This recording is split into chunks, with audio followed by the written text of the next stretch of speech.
The champagne glass slipped right out of my daughter-in-law's hand the second she hit the floor. Emily's mother, Margaret, was convulsing on my marble kitchen tiles, foam building up at the corners of her mouth. And all I could think was, well, that wasn't supposed to happen to her. I'm really glad you're here to listen to this, so stick with me till the end. And tell me what city you're listening from. I'd love to see how far this story travels. Before I go on, let me just say something straight.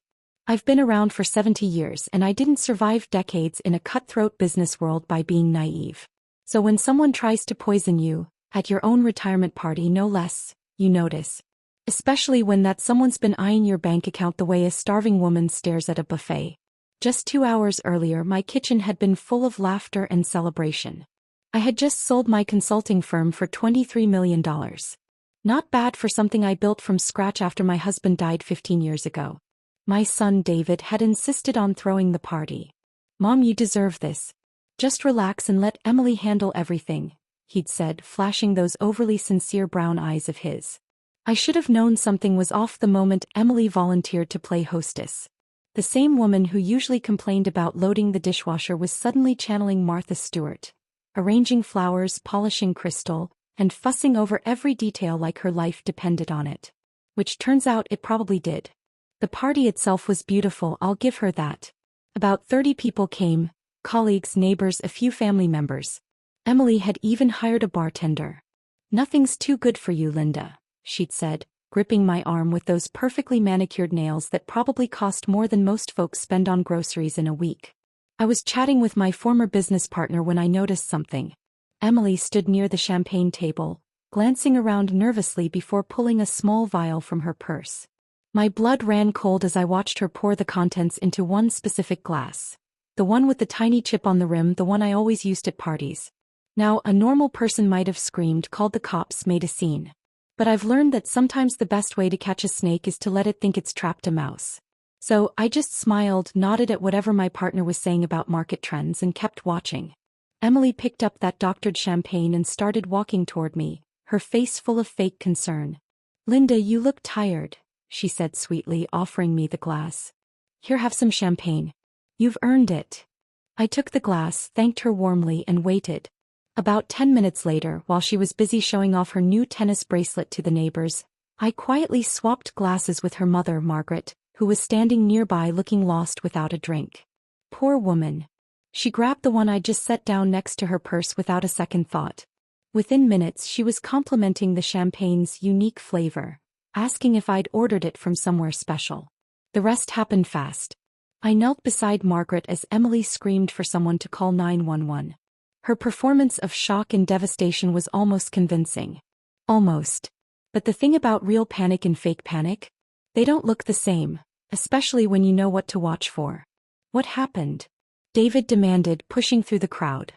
His face was pale, but there was something else there too. A flash of recognition when he glanced at Emily. "Just a second too long." "I don't know," Emily sobbed, clutching my arm. "She just collapsed. 1 minute she was fine." She gestured helplessly toward her mother, who was unconscious but still breathing, thank God. Paramedics arrived within minutes. As they loaded Margaret onto the stretcher, I watched my son's face. 32 years of motherhood had taught me to read that boy like the weather. And right now he looked like a man watching his perfect plan crumble. "Which hospital?" I asked the lead paramedic. "St. Joseph's." "Are you family?" "Close friend," I said, glancing toward Emily, who was too busy hyperventilating to notice. "I'll follow in my car." David stepped forward quickly. "Mom, you don't need to do that. We'll handle everything. You should stay here, clean up, rest." How thoughtful. Keep the target at home while they figured out what went wrong with their little scheme. "Nonsense," I said firmly. "Margaret's practically family. I'm coming." I grabbed my purse and keys before anyone could argue. At the hospital, I stayed close enough to overhear the medical staff. Margaret's condition was listed as acute poisoning, cause unknown. The doctor mentioned something about plant alkaloids to a nurse. Sounded like someone had done their research on untraceable toxins.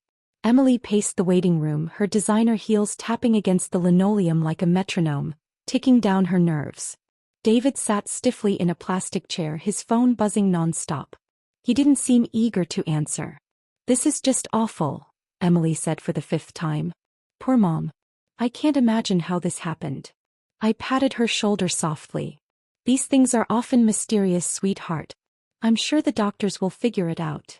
Then almost casually I added, it's lucky she didn't drink much of that champagne. She only had a few sips before she went down. Emily's step faltered, barely noticeable, but I caught it. Champagne? You think the champagne caused this? Oh, I'm sure it's nothing, I said with a dismissive wave. Just an old woman's mind looking for patterns that aren't there. But Emily's face had gone a shade paler, and her hands trembled slightly as she lifted her coffee cup. David was watching us from across the waiting room, his gaze sharp and unblinking like a hawk watching field mice. 3 hours later, a doctor appeared. She's stable, he said. We'll keep her overnight for observation. The tests were inconclusive, but whatever she ingested is slowly leaving her system. Can we see her? Emily asked quickly. Family only, and she's sedated. Best to come back tomorrow. As we walked out into the cool night air, David turned to me. Mom, maybe you should stay with us tonight. After everything that happened, I'd feel better if you weren't alone. How thoughtful. Especially now, when their little incident had probably made them wonder whether I suspected anything. And yes, I absolutely did. But they didn't need to know that. Not yet. That's sweet of you, dear, I said, smiling. But I'll be fine. I've got that new security system, remember?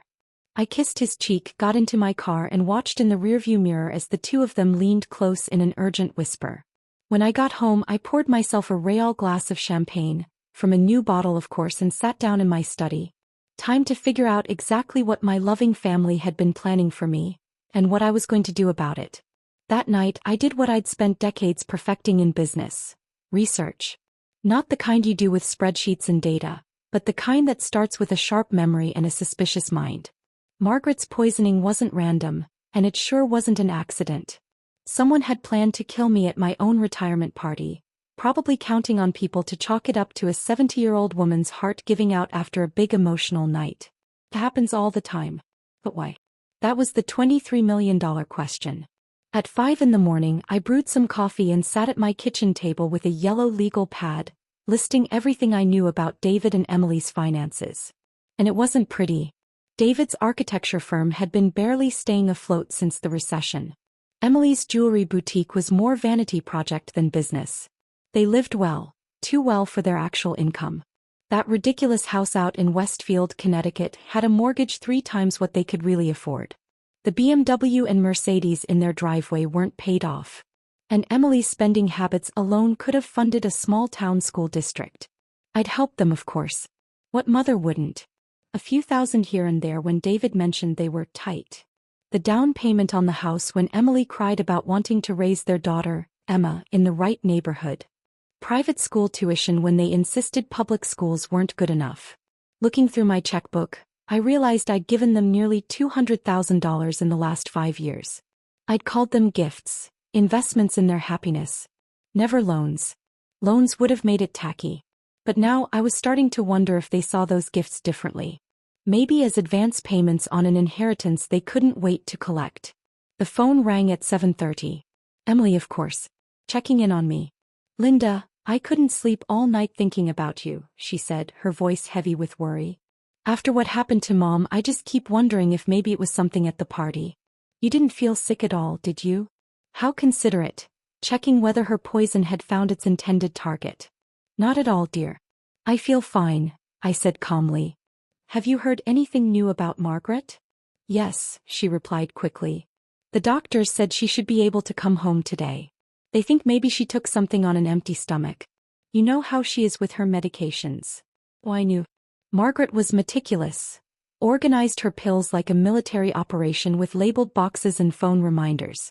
Careless wasn't in her vocabulary. That's such a relief, I said sweetly.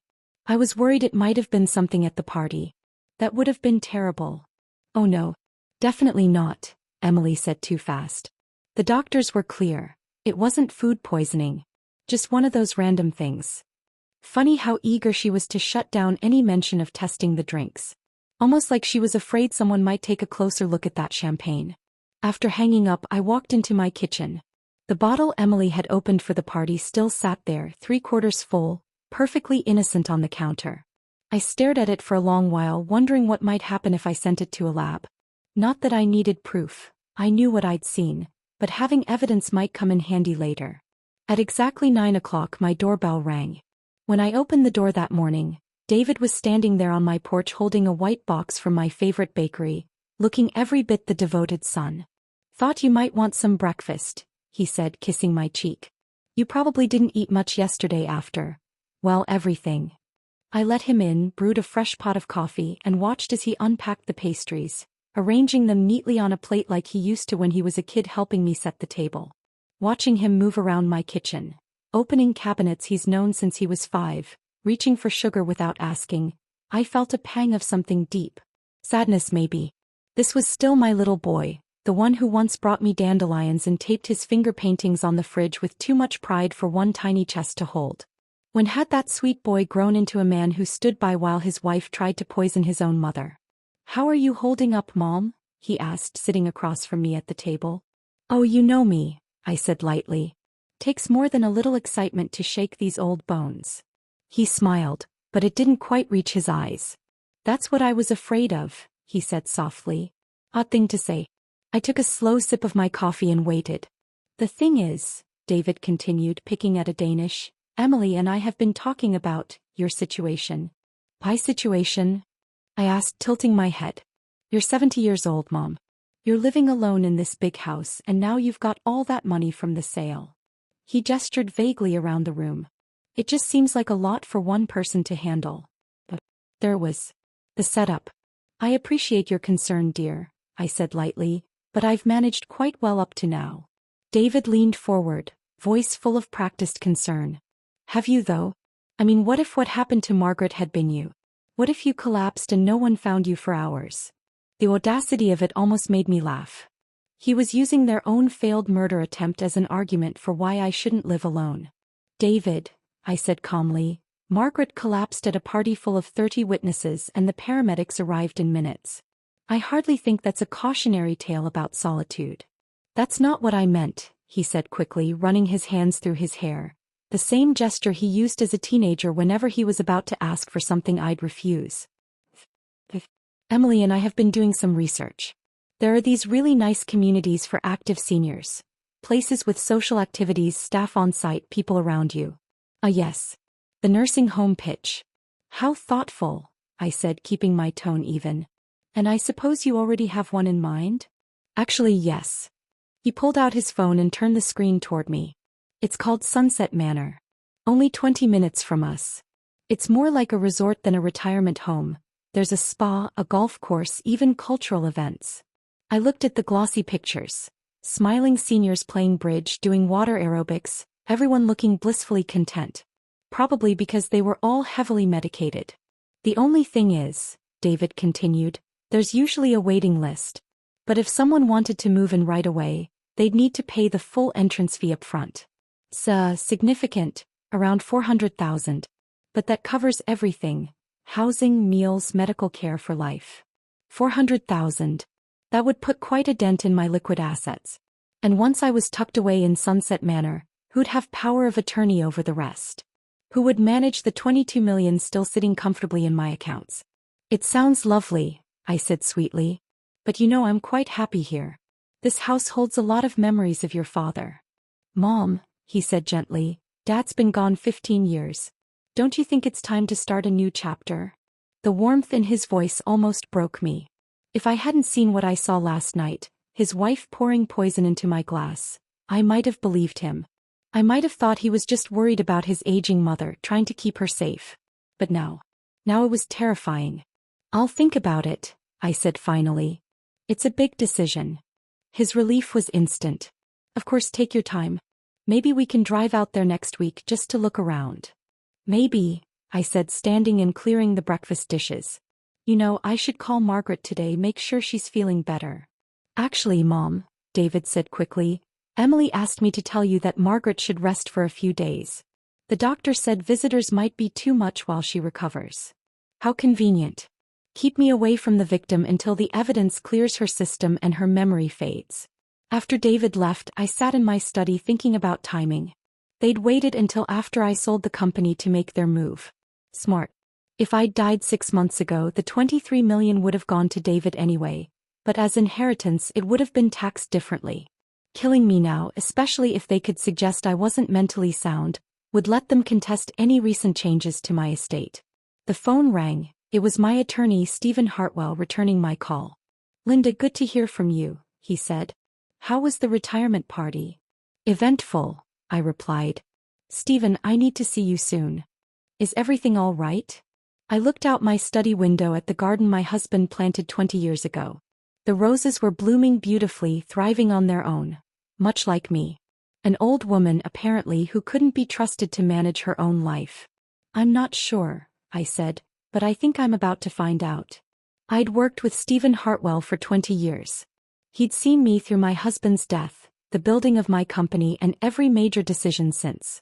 A thin, meticulous man who always seemed to be measuring his words. Stephen was exactly the kind of lawyer you want when you start to think your family might be trying to kill you. His office overlooked downtown from the 15th floor. Dark wood, leather chairs, soft jazz humming from somewhere unseen. The kind of place designed to make people feel safe, powerful, and in control. I always did, at least while I was there. "Tell me everything," Stephen said after his assistant brought coffee and shut the door. So I did. From the party to Margaret's collapse, to David's little breakfast visit that morning. Stephen listened quietly, occasionally jotting something down in his legal pad, his expression giving nothing away. "You're absolutely certain about what you saw?" he asked once I'd finished. "As certain as I am that I'm sitting in this chair." He leaned back, tapping his pen against his lips. "The problem is proving intent," he said finally. "Emily could claim she was adding something harmless to the champagne. A supplement, a flavoring, anything. Without testing the remaining bottle, we can't prove attempted murder." "Then let's test it," I said. "If it's poisoned, that's proof." "Proof of poisoning, yes," he said carefully, "but not necessarily proof she meant to kill you. She could claim she was targeting her mother for insurance money, or someone else entirely. I hadn't thought of that. Even with evidence, they could wriggle free. Attempted murder, yes," he continued, "but there's something else, Linda, something more subtle you need to prepare for." His tone shifted, lower, more serious. "If they're willing to kill you for money, they might try another angle first. Legal control. For example, they could petition the court, arguing you're not competent to manage your own affairs." "On what grounds?" I asked. "Your age, the stress of selling your business, living alone.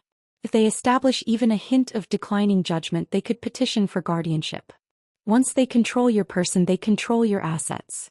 And just like that, the nursing home suggestion made perfect sense. Get me isolated, surrounded by medical staff who might be persuaded to note confusion or memory loss, especially if they were being paid to see it. "What do I need to do?" I asked. Stephen pulled open a file drawer and set a thick folder on the desk. "First, we document your current mental state. I'll arrange for an independent geriatric psychiatrist, someone who specializes in competency evaluations. You'll get it on record immediately." He smiled slightly. "Then we get creative with your estate planning." For the next 2 hours, we went over trust structures and legal protections that would make it nearly impossible for anyone to tamper with my assets. Medical directives that spelled out exactly who could and couldn't make healthcare decisions for me. Financial safeguards that would automatically trigger audits if anyone tried to access my accounts without authorization. "There's one more thing," Stephen said as I gathered my things to leave. "Given what you've told me, you should take precautions for your personal safety. If they tried once, they'll try again, probably more carefully next time." I thought about David's kind offer to let me stay at their house the night before. How convenient that would have been. The grieving widow, sedated after an emotional night, accidentally taking too many pills. "What do you recommend?" I asked. "Security cameras," he said immediately. "Motion sensors. A panic button system. I can connect you with a firm that specializes in protecting high net worth clients." High net worth. That's what I was now, wealthy enough to kill for. Driving home, I found myself watching every car in my rearview mirror, wondering if someone was following me. Paranoia maybe. But as my husband used to say, you're not paranoid if they really are after you. My phone rang just as I pulled into the garage. It was Emily, her voice syrupy sweet. "Linda. Just wanted to let you know. Mom's home from the hospital. She's feeling much better, though she doesn't remember much from last night. The doctor said that's normal with this kind of thing. How perfectly convenient. I'm so glad she's all right, I said evenly. I'd love to visit her tomorrow. Oh, she's not really up for visitors yet, Emily said quickly. Maybe in a few days. I'll let you know. Of course, dear. Tell her I'm thinking of her. After hanging up, I sat in my car for a long time, staring at the house I'd called home for 30 years. My husband and I had bought it when David was 10, back when we still believed in things like family dinners and happy endings. The mortgage had been a stretch then, but we were young, hopeful, sure that everything would work out. Now it felt more like a fortress under siege. But I'd been in business long enough to know one thing. Sometimes the best defense is a good offense. Time to remind my family exactly what a 70-year-old woman can do when someone underestimates her. The security company arrived at 8 the next morning. By 8 that morning, 3 technicians arrived in unmarked vans. They spent the entire day wiring my house with cameras, motion sensors, and a panic button system that could get the police to my door in under 3 minutes. I told the neighbors I'd been having problems with package theft, perfectly believable in any suburban neighborhood these days. By the afternoon, my house was more secure than most jewelry stores. But the real sense of safety came a little after 2, when a courier from Stephen Hartwell's office delivered a thick envelope. Inside were my freshly notarized will, trust documents, and medical directives. Every signature in place. Every word exactly as I wanted it. If David and Emily wanted my money now, they'd have to wait a very long time, and they'd be getting far less than they expected. The new will cut David's inheritance from everything down to a modest lifetime trust. $50,000 a year, enough for comfort, not luxury. The rest would go to cancer research and a few charities that had meant something to me over the years. And as for Emily? She got nothing. Not a penny. I'd never liked the woman, but I'd tolerated her, for David's sake. Attempted murder, however, was where I drew the line. I was reviewing the documents one last time when my doorbell rang. On the monitor, I saw David and Emily standing on my porch, both looking unusually serious. "Mom, we need to talk," David said when I opened the door. "Of course, dear. Come in." They sat in the living room. Emily perched on the edge of the sofa like she was ready to bolt, while David's eyes flicked toward the new camera in the corner. "New camera?" he asked. "Package theft," I said smoothly. "You can't be too careful." Emily cleared her throat. "Linda, we've been thinking about what happened the other night, with Mom's accident." "Yes?" I asked lightly. "Well, we just feel awful about having the party here," she said, dabbing her eyes with a tissue. "If something we brought caused her to get sick." I had to admire the performance. Emily had been practicing. "I'm sure it wasn't anything you brought, dear." "But what if it was?" David leaned forward. "What if there was something wrong with the champagne or the food? Mom, I'd never forgive myself if we'd accidentally put you in danger." But there was the next setup. "The point is," Emily added quickly, "we think it might be better if we took care of you for a little while. Just until we're sure you're safe." "Took care of me?" I asked, arching a brow. "Well, you could stay with us," David said. "Just temporarily. Until we figure out what really happened that night." I let the silence stretch. David looked genuinely worried. He always was good at convincing himself that his intentions were noble. Emily, on the other hand, looked like a woman who'd just missed a mortgage payment. "That's very thoughtful," I said finally. "But I'm perfectly safe here." "Are you, though?" Emily's tone had a sharp edge. "You're 70, Linda, and living alone. What if something happens and no one finds you for days?" The same argument. Word for word. They'd clearly rehearsed. "What if you have a fall?" David added. "Or a heart attack? Mom, at your age anything could happen." At my age. As if 70 meant I was already halfway in the ground. "You know," I said thoughtfully, "you're absolutely right. Anything could happen at my age. That's exactly why I spent the day updating my will." The air in the room went ice cold. "Your will?" Emily asked, her voice carefully neutral. "Oh yes," I said with a smile. "It's amazing how a brush with mortality, even someone else's, makes you think about these things." I realized my old will was terribly out of date. David's face drained of color. "What kind of updates?" I smiled again.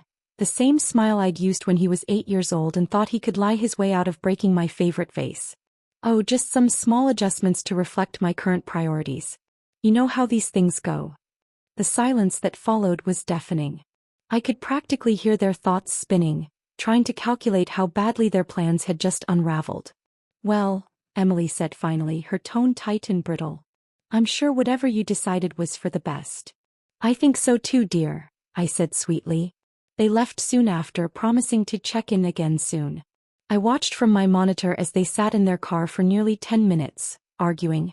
Emily was gesturing furiously, phone in hand, while David kept trying to grab it away. She pushed him off more than once.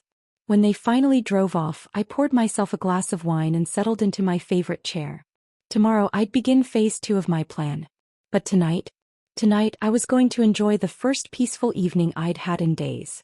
There's something deeply satisfying about watching your enemies realize they've underestimated you.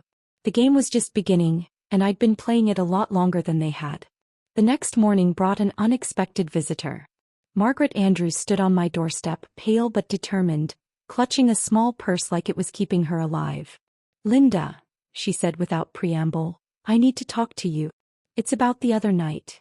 I invited her in and made tea, studying her face for any lingering signs of poison.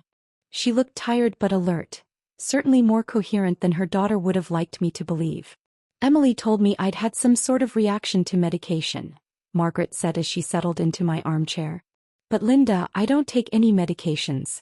Haven't for years, just vitamins. Interesting. What do you remember about the party? I asked.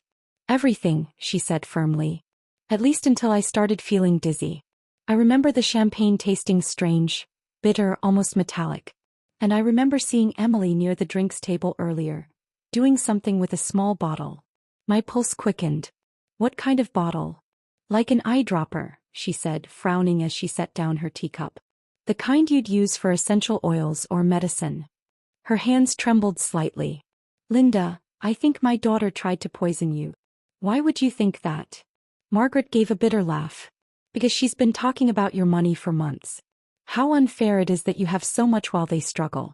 How much easier their lives would be if something happened to you. The puzzle pieces were finally snapping into place. Has she ever said anything specific? I asked. Last month she asked me if I thought you'd updated your will recently, Margaret said. She seemed very interested in how much David would inherit. She met my eyes squarely. Linda, I think they've been planning this for a while.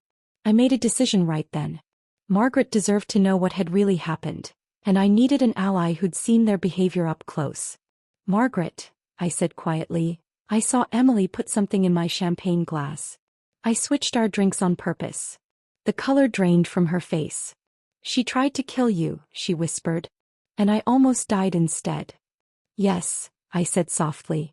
We sat in silence for a long moment, the weight of it all pressing down. What are you going to do? She asked finally. I'm going to give them exactly what they want, I said, just not in the way they expect. Margaret's brow furrowed. What does that mean? It means, I said, smiling faintly, your daughter and my son are about to learn that some games come with higher stakes than they realize. After she left, I picked up the phone and made a call. Patricia Williams, please, I told the receptionist. A moment later, a familiar warm voice came through. Linda. It's been ages. I heard about the sale. Congratulations. Thanks, Patricia. I need a favor. A personal one. What kind of favor? I need everything you can find about my son's finances. Bank accounts, credit cards, loans, investments, all of it. There was a pause. Linda, are you sure? Family investigations can get uncomfortable. I'm sure. Give me 48 hours. While Patricia worked her magic, I moved to the next phase of my plan. I called David and asked him to meet me for lunch at the Willow, our old restaurant. The place where we'd celebrated his architecture degree, his wedding, and little Emma's birth. He arrived looking nervous, checking his phone every few minutes. How are you feeling, Mom? He asked. You sounded upset when you called. I've been thinking about what you and Emily said, I began, stirring my tea, about my safety, about planning for the future. His face lit up instantly. And I think you're right, I said. It's time to make some changes. David leaned forward, eager. What kind of changes? Well, I said, I've been looking into Sunset Manor, that retirement community you mentioned. I actually called them this morning. That's wonderful, Mom. I think you'll really like it there, he said quickly. They've got great facilities. Did they have any openings? They do, I said. But it has to be filled soon. Someone else is interested in the same unit. How soon? Next week. I'd have to pay the entrance fee by Friday to secure it. His excitement was almost painful to watch. That's not a problem, right? You've got the money from the sale. Of course, I said smoothly. It's just, well, it's a big decision. I thought maybe you and Emily could help me with the paperwork. Make sure I'm making the right choice. Absolutely, he said. We'd be happy to help. I smiled at my son, memorizing that eager, unsuspecting face. In a few days that confidence would shatter. There's just one more thing, I said casually. The facility requires residents to have a power of attorney on file. Someone who can make decisions if they become incapacitated. I was hoping you'd be willing to take that on. Of course, Mom. Whatever you need. Perfect. He thought he was walking me into a trap. Instead, he was walking straight into mine. Patricia called early Thursday morning. Linda, she said, you might want to sit down. Then she told me everything. David and Emily were drowning. Their house had been refinanced 3 times. 2 mortgages, plus a maxed-out home equity line. Credit card debt over $80,000. How have they been making payments? I asked. Barely, Patricia said. David's firm has been losing money for 2 years. They've been paying credit cards with other credit cards. Classic desperation. And there's one more thing. I could hear the hesitation in her voice. Go on. Emily took out a life insurance policy on you 6 months ago. $500,000. She's listed as the beneficiary. My blood went cold. How is that even legal? She claimed an insurable interest as your daughter-in-law and caregiver. The insurance company probably assumed David was the real beneficiary, and she just handled the paperwork. A life insurance policy. On me. And now everything made perfect, deadly sense. They hadn't started planning my death a few days ago. They'd been working on it for months. Linda, Patricia said over the phone, her voice tight, there's one more thing. David's been making regular payments to someone named Dr. Richard Steinberg, a geriatric psychiatrist. For what? I asked. I'm not sure yet, but the payment started 3 months ago. Small amounts, consultation fees most likely. I made a note in my planner. Dr. Richard Steinberg. A name I'd be asking my son about soon enough. That afternoon, David and Emily showed up at my house carrying a sleek leather briefcase. Inside was a mountain of paperwork. Contracts, forms, disclosures, all neatly organized. They spread everything out across my dining table like generals planning a takeover. This is the admission contract, Emily said, pointing to a thick stack of papers. And this one's the financial disclosure form. It lists all your assets so they can calculate your monthly fees. It's very thorough, I said lightly, flipping through the pages. They'd want access to everything. My accounts, my investments, every penny I'd ever earned. The power of attorney is here, David added, sliding another document toward me. Pretty standard stuff. It just gives me authority to handle your finances if you can't. I read it carefully. It was far more comprehensive than he'd suggested. With one signature, he'd have immediate access to my bank accounts, my portfolio, even the ability to move money or sell property, all on my behalf. This seems a bit broad, I said. Do I really need to give you this much authority? Mom, it's just precautionary, David said smoothly. The facility requires it. And honestly, at your age, it's smart to have someone younger handle complicated financial details. At your age. There was again. What if I change my mind about Sunset Manor? I asked. Can this be revoked? They exchanged one of those quick glances, the kind that say more than words ever could. Well, technically yes, Emily said, her tone careful. But the facility has policies about residents who try to leave. There are evaluations, waiting periods, approvals. It's complicated. Of course it was. Once I signed, they'd own me financially, legally, and mentally. And with Dr. Steinberg conveniently waiting in the wings to declare me incompetent, they'd have total control. I need to think about this overnight, I said, gathering the papers into a neat pile. It's a big decision. David's smile faltered. Mom, remember, we need everything submitted by tomorrow if you want the unit. I understand, I said evenly. You'll have my answer in the morning. After they left, I called Stephen Hartwell. Stephen, what can you tell me about a Dr. Richard Steinberg? He hesitated. Steinberg. Yes, I know the name. Geriatric psychiatrist. Specializes in competency evaluations for older adults. Why? My son's been paying him for consultations. There was a long pause. Linda, he said finally, Steinberg has a reputation for being accommodating. His evaluations tend to support whatever conclusion the family wants. I've seen cases where his reports were used to declare seniors incompetent and transfer control of their assets. In other words, I said flatly, he'll call you crazy for a price. I couldn't say that officially, Stephen replied carefully, but I'd keep my guard up. The picture was crystal clear now. David and Emily didn't just want my money, they'd engineered a full plan to take it. Get me into Sunset Manor under the guise of safety, secure power of attorney, then let Steinberg do the dirty work if I objected. It was almost impressive. Almost. Stephen, I said, I need you to prepare something for me. I'll need it first thing tomorrow morning.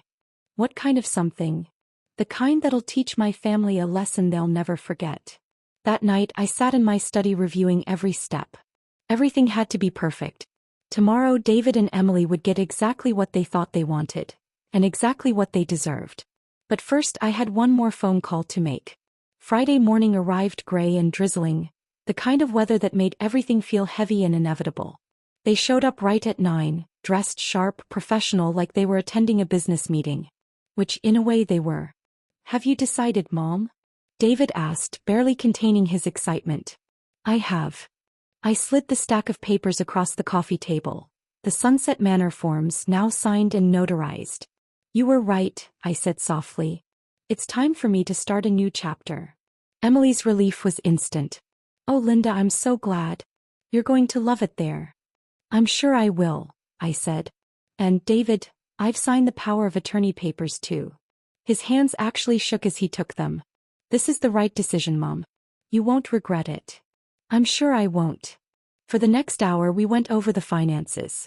Emily sat with her laptop open, typing furiously as I read off account numbers and access codes. Every few minutes she and David shared quiet, giddy glances, like two kids on Christmas morning who couldn't believe their luck. There's just one more thing, I said when we finished.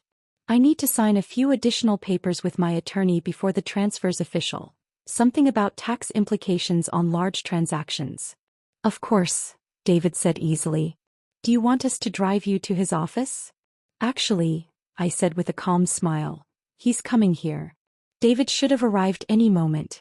Right on cue the doorbell rang, but it wasn't Stephen Hartwell on my porch. Two people stood there instead. A woman in a tailored blazer flashed a badge. Mrs. Walker, I'm Detective Lisa Morrison with the Westfield Police Department. We need to speak with you about an incident that occurred at your home earlier this week. David jumped to his feet. What kind of incident? Suspected poisoning, Morrison said evenly, her gaze flicking between him and Emily. We understand there was a medical emergency here during a party. Emily's face drained of color. That was my mother, she said quickly. She had a reaction to her medication. The doctor said it wasn't serious. Actually, the detective said, pulling a small notebook from her pocket, that's not what the hospital reported. Toxicology tests showed your mother ingested a concentrated amount of oleander extract. That's not a medication, Mrs. Walker. It's a deadly poison. The silence that followed was absolute. We also tested the remaining champagne from that evening, Morrison continued. The bottle that was opened for the party contained the same toxin. Someone deliberately poisoned that champagne. David turned toward Emily, his voice low, stunned. Emily, what did you do? I didn't do anything, she cried, her tone shrill with panic. This is insane. Why would I poison my own mother? That's exactly what we're trying to figure out, Morrison said calmly. Especially since the champagne glass with the highest concentration of poison was originally poured for Mrs. Walker. Emily swayed like she might faint. David's face had gone ashen. There's something else, I said quietly. Detective, Show them the insurance policy. Morrison nodded, pulling another document from her folder. Mrs. Hartwell, we discovered you took out a $500,000 life insurance policy on Mrs. Walker 6 months ago. That gives you a clear financial motive for attempted murder. This is insane, Emily whispered. Linda, tell them this is insane. I met her gaze. This woman who had smiled at me, hugged me, pretended to care, while secretly planning my death. I saw you put the poison in my champagne glass, I said evenly. Emily, I switched our drinks deliberately. David's head snapped up. You knew? You knew she was trying to poison you? I've known for days, I said.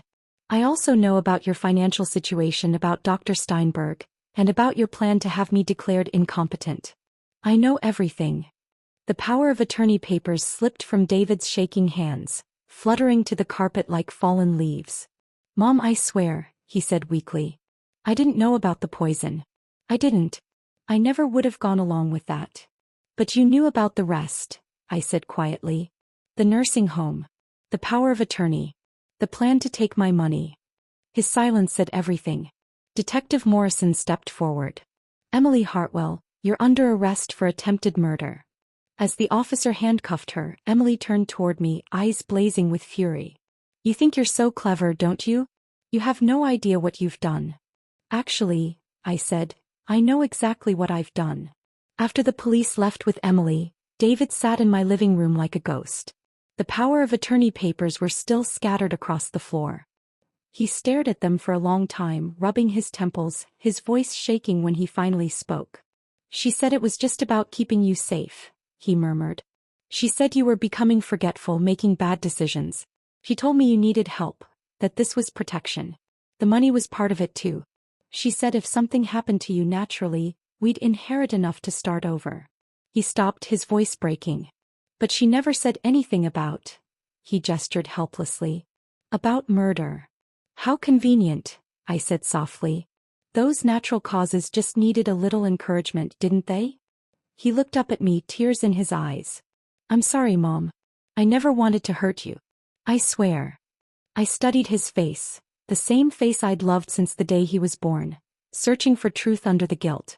Maybe he believed his own story. Maybe he wanted to. David, I said finally, show me your phone. What? Your phone. Let me see your messages with Emily. He hesitated, then handed it over. I scrolled through the texts, my stomach tightening with each line. Emily, did you talk to Mom about Sunset Manor?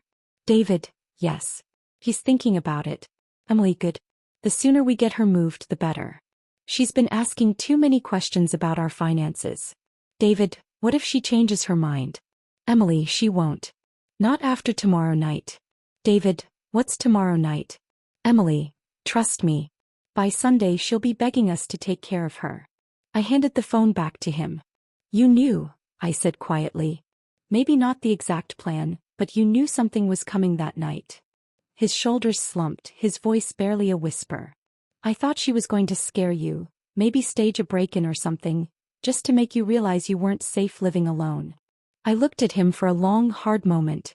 You thought she was going to stage my attempted murder, I said. He had no answer. Only silence. Not murder, David said quietly, his voice flat. Just something that would convince you to move to Sunset Manor willingly. The casual way he said it chilled me. My own son, my little boy, had been perfectly comfortable with the idea of traumatizing me into submission. David, I said, my voice steady, there's something you should know. I had a private investigator look into your finances. His face went pale. What did you find? Everything, I said simply. The debt, the failing business, the fact that you've been living well beyond your means for years. I pulled out Patricia's report and flipped it open. But one thing in particular caught my attention, the payments to Dr. Richard Steinberg. Mom, I can explain. Can you? I asked sharply. Because according to this, you've been paying him for consultations about me for 3 months. That's long before you ever mentioned Sunset Manor. Before you ever expressed concern about my so-called mental state. What exactly were you consulting him about, David? He buried his face in his hands. Jessica said, we needed a backup plan. In case you refused to sign the papers willingly. A backup plan, I repeated slowly. She said Dr. Steinberg would evaluate you, find signs of dementia or confusion. She said it was just a precaution. Only if you became difficult. A cold, hollow feeling settled in my chest. So you were planning to have me declared mentally incompetent from the very beginning. He looked up, eyes glassy. Only if necessary, Mom. Only if you wouldn't let us help you. Help me, I said quietly. Help me what, David? Help me give you my money. The truth hung there, heavy and final. My son, the child I'd raised, loved and sacrificed everything for, had been planning to destroy my independence and take everything I'd built. There's one more thing, I said, my tone soft but deadly calm. Those papers you signed today, the power of attorney I gave you? He straightened a little, hope flickering in his eyes. Yes. They're fake. His mouth fell open. What? Stephen prepared them for this meeting, I said. They give you power of attorney over exactly one account, the one that contains $1. David just stared at me, stunned. My real money, I continued, is locked safely in trusts you can't touch. The will you've been so worried about? Leaves you a modest income and nothing more. And if you're convicted of conspiracy in Jessica's murder attempt, even that disappears. His voice broke. You've destroyed my life. No, I said quietly. You destroyed your own. I just made sure you couldn't destroy mine along the way. He looked so small then, sitting amid the wreckage of his own choices. And to my surprise, I didn't feel triumph. Only a deep, weary sadness for the man my son had become. 3 months later, I sat in my garden watching the roses bloom. The air smelled like earth and rain, the same scent that used to cling to my husband's hands after he worked the soil. Emily had been sentenced to 15 years for attempted murder. David received 3 for conspiracy, though his lawyer managed to plead down the charges. My granddaughter Emma had called the night before. 16 now, old enough to understand, old enough to be horrified. Grandma Linda, I'm so sorry, she'd said, her voice trembling. I had no idea they were planning any of this. I know, sweetheart, I told her. None of it was your fault. Can I come visit this summer? I know Mom and Dad are away, but I'd really like to see you. I'd love that, I said and meant it. Emma was innocent. A casualty of her parents' greed, just like me. Anne Margaret Andrews, dear Margaret, had become an unlikely friend. We met twice a week for coffee, 2 women bound by betrayal and survival. You know, Margaret said during our last coffee date, I keep thinking about how close they came to getting away with it. They never had a chance, I said. I've spent 40 years dealing with people who wanted my money. The only difference this time was that they shared my DNA. Margaret laughed softly. Do you ever regret how it ended, with both of them in prison? I thought about it for a moment. Do I regret it? I said finally. David's my son. I'll always love him. But he was willing to destroy me for money. I regret that it had to happen, but not that I protected myself. The doorbell interrupted my thoughts. On the security monitor, I saw Stephen Hartwell standing on my porch, briefcase in hand and a faint smile on his face. Stephen, I said, opening the door. What brings you by? Good news, he said, settling into the living room. The insurance company decided not to contest Emily's policy on your life. Since she was convicted of attempting to murder you, they voided the policy and refunded all premiums paid. I gave a small smile. Well, that's something, I suppose.